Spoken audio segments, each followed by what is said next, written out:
बड़ी भागा बहुत भागा डाले फुर फुर फुर फुर।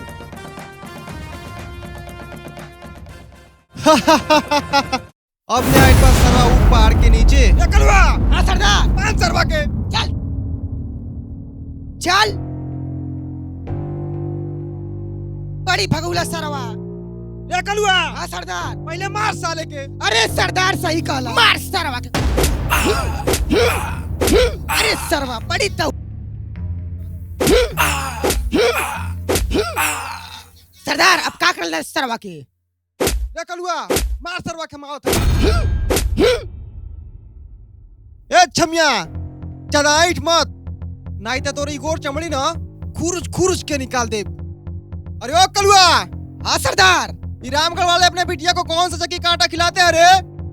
सरदार पिछले साल हम चंदनपुर गांव में गए नी तो ई ठाकुर के लड़कनी के शादी में बड़ी कंटाम नाचत रहे सरदार।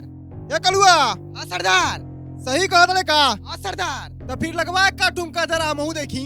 अरे ओ छमिया अगर तोरे यार के जिंदगी तो के चाही तो थोड़ा नाच के दिखाए के पड़ी। सुंदरी एक कुत्ता के सामने नहीं नचिए। सही में तोर चक्कर चले लगा रे की छौड़ी से। हरामजादे तो से बड़ा दोगला हम जिंदगी में ना देखनी। कि हमसे बड़ा हम दोगला अब देखबो ना करबे। ऐसे कि अब तोर जिंदगी खत्म होके वाला बा। अरे ओ छमिया अगर ते एक बेर और नखरा कइले तो तोरा यार के खोपड़िया उड़ा दे। अरे कलुआ हाँ सरदार। उठा बंदूक और लगाई निशाना कुत्ता पे। नहीं और सुन छमिया जब तक तोर पाँव चली तब तक ओकर सांस चली। तोर पाँव रुकल तो ओकर बंदूक चलल। एक कुत्ता के सामने नहीं नचिए। नहीं तो जान बचा खाती नाचब। ए कलुआ। हाँ सरदार। अरे छौड़ी सच में बहुत प्यार करे का रे। हाँ सरदार। चल नाच।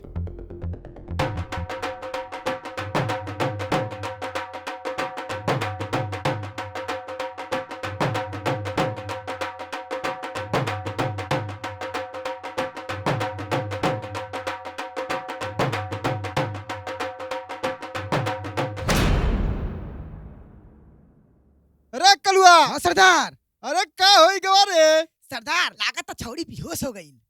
सुंदरी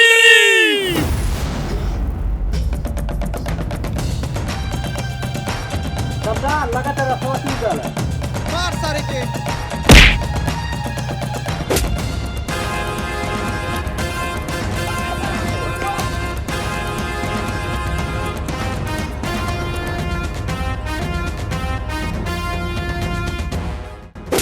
पकड़ छुड़वा के पकड़।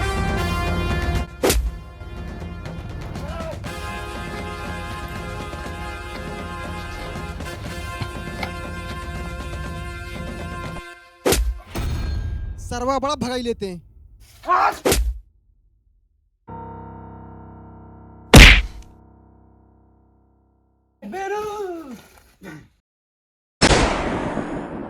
सरदार चलो मर गई सरवा।